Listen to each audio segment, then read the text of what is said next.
लोग पढ़ रहे थे अभिक्रियाओं के प्रकार। क्या पढ़ रहे थे? अभिक्रियाओं के प्रकार। क्या पढ़ रहे थे?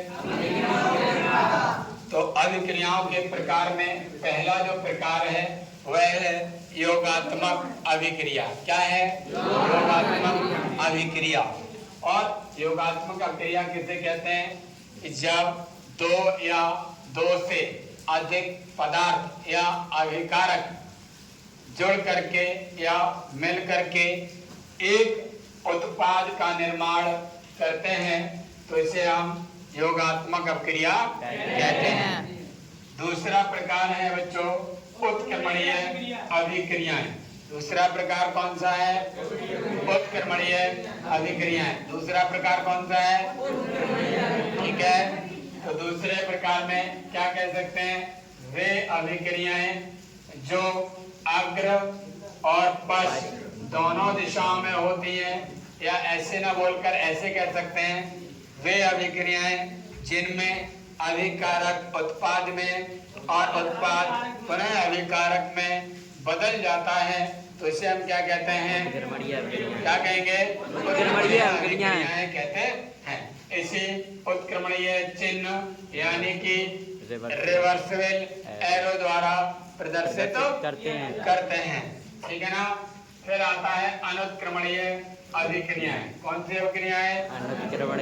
अनुत्क्रमणीय अभिक्रियाएं वे अभिक्रियाएं जो केवल अग्र दिशा में होती हैं, पश्चिम दिशा में नहीं होती, या वे अभिक्रियाएं जिनमें अभिकारक तो उत्पाद में बदल जाता है परंतु उत्पाद अभिकारक में नहीं बदलता है पाते हैं। इसको क्या कहेंगे? अनुत्क्रमणीय अभिक्रियाएं। ठीक है ना। इसे अनुत्क्रमणीय चिन्ह, इसे अनुत्क्रमणीय चिन्ह यानी कि इररिवर्सिबल एरो द्वारा प्रदर्शित करते हैं। अगला जो प्रकार है बच्चों वह है वियोजन। वियोजन में क्या होता है? वे उत्क्रमणीय अभिक्रियाएं, वे उत्क्रमणीय अभिक्रियाएं जिनमें केवल एक प्रकार के पदार्थ वियोजित होकर अर्थात टूटकर दो या दो से अधिक पदार्थों का निर्माण करते हैं, तो इसे हम क्या कहते हैं? वियोजन अभिक्रियाएं कहते हैं। नोट वाली बात यहाँ पर यह है कि सभी उत्क्रमणीय अभिक्रियाएं वियोजन नहीं होती हैं, बट सभी वियोजन अभिक्रियाएं उत्क्रमणीय अभिक्रियाएं होती हैं। अगला प्रकार अपघटन अभिक्रियाएं। वे अनुत्क्रमणीय अभिक्रियाएं जिनमें एक अभिकारक अपघटित होकर अर्थात टूटकर दो या दो से अधिक उत्पाद का पदार्थ का निर्माण करता है, इसे क्या कहते हैं? अपघटन अभिक्रियाएं कहते हैं। तो दोनों में डिफरेंस एक ये है कि वियोजन अभिक्रियाएं उत्क्रमणीय होती हैं और अपघटन अभिक्रियाएं अनुत्क्रमणीय होती हैं। ठीक है, दोनों में सेम प्रोसेस होता है। एक पदार्थ ही टूटकर दो या दो से अधिक पदार्थ का निर्माण करता है, बट दोनों में एक ही महत्वपूर्ण डिफरेंस है, अंतर है कि ये उत्क्रमणीय होती हैं और ये अनुत्क्रमणीय भी होती हैं। ठीक है ना।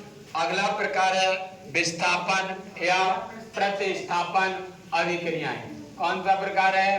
विस्थापन या प्रतिस्थापन अभिक्रियाएं। क्या कह सकते हैं? वे अभिक्रियाएं जिनमें किसी यौगिक के अणु में से, वे अभिक्रियाएं जिनमें किसी यौगिक के अणु में से किसी परमाणु या परमाणुओं के समूह के स्थान पर कोई दूसरा परमाणु या परमाणुओं का समूह आ जाता है, तो इसे हम क्या कहते हैं? विस्थापन या प्रतिस्थापन अभिक्रियाएं कहते हैं। इस अभिक्रिया में आपको दिखाई दे रहा होगा कि Zn ने Cu को हटा दिया और स्वयं आ गया। इसी को हम क्या कहते हैं? प्रतिस्थापन। यही तो मैंने बोला था कि जब किसी यौगिक के अणु में से किसी परमाणु या परमाणुओं के समूह के स्थान पर कोई दूसरा परमाणु या परमाणुओं का समूह आ जाता है, तो इसे हम क्या कहते हैं? विस्थापन अभिक्रियाएं। इधर ध्यान दें, अगला जो प्रकार है बच्चों वह है द्विविस्थापन अभिक्रियाएं। कौन सा? द्विविस्थापन अभिक्रियाएं। तो इसमें क्या होता है बच्चों, इसमें और इसमें दोनों में डिफरेंस ये है कि इसमें केवल एक पदार्थ किसी यौगिक के अणु में से किसी परमाणु या समूह को हटा देता है। इसमें ये इसके समूह को हटाएगा तो ये इसके को, अदला बदली होती है। तो हम यहाँ कह सकते हैं कि वे अभिक्रियाएं जो आयनों की अदला बदली द्वारा पूरी हो जाती हैं या पूर्ण हो जाती हैं, उसे हम क्या कहते हैं? द्विविस्थापन अभिक्रियाएं कहते हैं। बच्चों इसके अलावा भी और भी अभिक्रियाएं होती हैं, जैसे कि ऑक्सीकरण अभिक्रियाएं, अपचयन अभिक्रियाएं और भी अभिक्रियाएं हैं। ठीक है, आज हम लोग इतना ही पढ़ते हैं, बाकी हम लोग नेक्स्ट डे पढ़ेंगे। ठीक है।